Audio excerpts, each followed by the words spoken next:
Hello and welcome to Grumpy Gamers. You're here with me, Pete, and alongside me I have Eddie. Hello! Wow, he's feeling pretty loud. I'm in the Pete echoey hall. You are, yeah. There's going to be a significant echo as we're actually in the same place for once. But anyway, we're here today to talk about Warhammer Total War 3. Cool. And really cool. Okay. And did you not realise that? I was surprised by that. No, I didn't know. Okay. But mostly it's about our expectations for it because obviously between Warhammer 1 and Warhammer 2 there was 1 year. And we've now had 4 years between 2 and 3. So yeah. And 2 games? Yeah, other games they've done. Yeah, they did Troy and they did Three Kingdoms as well, didn't they? So I think we've had a lot of time to let the expectations build up. And really, they're featured around 3 main areas for us. And that's the map itself, which is obviously integral to Warhammer and Total War in general. Yep. The battles and the campaign. Love it. Yeah, and let's start with the map, because obviously they've taken a different tack this time. They've decided to go with this viewpoint which has changed the entire landscape of bits of the world that we've seen before, and they brought in the realm of chaos. And beyond that, the scale and size is just huge. This map is apparently twice as big as the Vortex.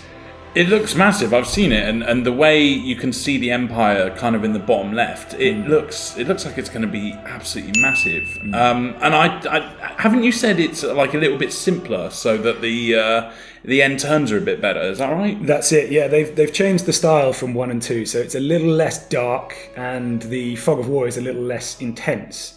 But apparently it makes it much better optimized, which means that end turn and game progression in general has improved. I think that's brilliant because, let's be honest, with all Total War games these days, the end turn, if you haven't got a supercomputer, if you haven't got an SSD, you're in trouble. Yeah, definitely.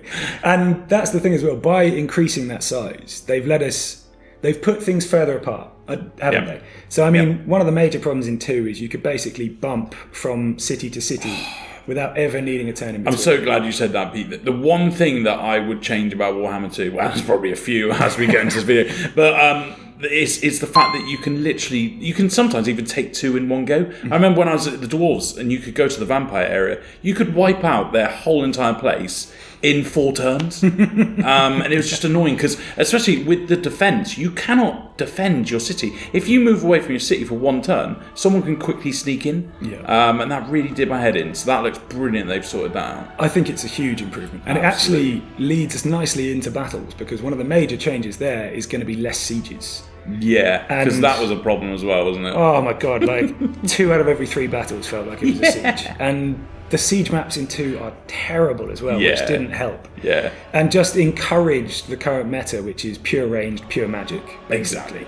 Because it was much easier to take a city by sitting outside the walls and shelling it with artillery and gunfire. Well, exactly. I mean, the thing with Warhammer games, I think the reason why most people play it is because you feel like a tactical genius when you get something right and you flank people, or maybe use the right unit on unit. With these, with these battles in the old ones, it just felt like you were just shoving people into people, and it just didn't work. So and it will be refreshing to have more battles on the open field. Yeah. And to go with that, we actually might see some actual heavy infantry being used, with magic's power coming down. Yes, because I I saw a battle yesterday, and you should have seen the map. It was awesome. There were bridges, there was everything, and it just looked like there were so many opportunities to actually be tactical, because there were so many choke points that you could actually use. It looks fucking brilliant. Well, and the barricades and towers that go with siege defense now means that choke point theory is really going to have an impact. So that's going to be a really fun change to see, and it's encouraging for me to see battles won't all feel samey, because I've got to a stage now of over 2,000 hours in the game. I don't really fight battles unless I'm a guaranteed loss. And it has to be a heavy loss even then, because I can normally pull other troops in. But especially when, like, when you play these games, you have your certain amount of army. I always have 6 rocket things. I always have like 4. So it does all feel the same, because when you come across the same map, map in, map out, then it's great that they've changed it up and it looks really varied. Yeah. And I think, we talk there about the battles and about taking heavy losses. That's actually going to be major part of the campaign, I think. So Well, for instance, we've now seen some of the Scarbrand campaigns. They've been Right. allowed to show them, the streamers. And Scarbrand seems like a one-man wrecking crew. He's Khorne, obviously. And he gets movement buffs when he sacks a city. So I think he gets 30% extra movement. Right. So in the campaign, he is going to be bouncing around very fast, which is going to be an interesting one to see. And it seems like they've changed the mechanics massively between factions. Oh, please say they've sorted out the chaos stupid ass mechanic. Got the corruption or the hordes? Which bit? The one where you couldn't really have a base. You kind of had to go, and then you had to stop to build something, and it just. But with the long end turns, and you had to stop and build something. Oh my lord! Please, Yes, that is changed. So Yes. we don't know how Archaon's going to function. Right. But at least the 4 demon factions Right. and the Chaos Undivided demons can occupy settlements. They can hold land. good. I Thank you. can't actually remember if any of their buildings are any good, or if it's a bit like Norskill where they're all crap but they get you something. But they have definitely made it so that you can build cities and towns and hold them. Love it. It still seems to be that they're not as important as your army, but it's no longer, if your army gets wiped out, you're dead. Yeah. Which is a big plus. And yes, stopping in between turns when you're meant to be a rampaging horde was just it's such a weird dynamic. And I think the final one to touch on with the campaign, at least for me, is diplomacy.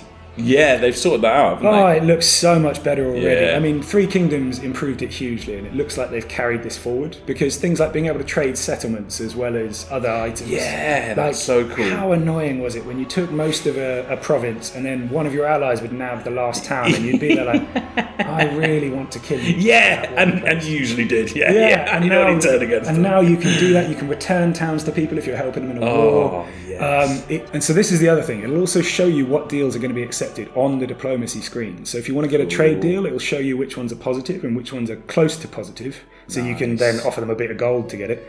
And it will do this for non-aggression pacts, alliances, confederation even. So you can really know when you might be able to grab Midland, which is always a pain in the arse as the Empire requires. So I think that's going to be a huge benefit for us. And I'm really looking forward to how it's all going to work together. Because I think we have a chance here to have 9 completely different factions from the very beginning, which will all play like completely different 10 to 20 hour games. Yeah. And that's going to be amazing. Cool. But for today, I think that's all. I'm excited. Yeah, we're 2 weeks away. Let's see what we actually get. Oh, and how much is it going to cost? Is it going to cost like the usual, like 50, 60 quid for these games? It is going to be 50 quid unless, of course, you have Game Pass. Woo! Which will be really handy until I want to play the combined campaign, where you need to pay for it and have it all on one platform. Fuck. Right, well, okay. Better set aside 50 quid then. Yes, indeed. But for today, I think it's GG. GG.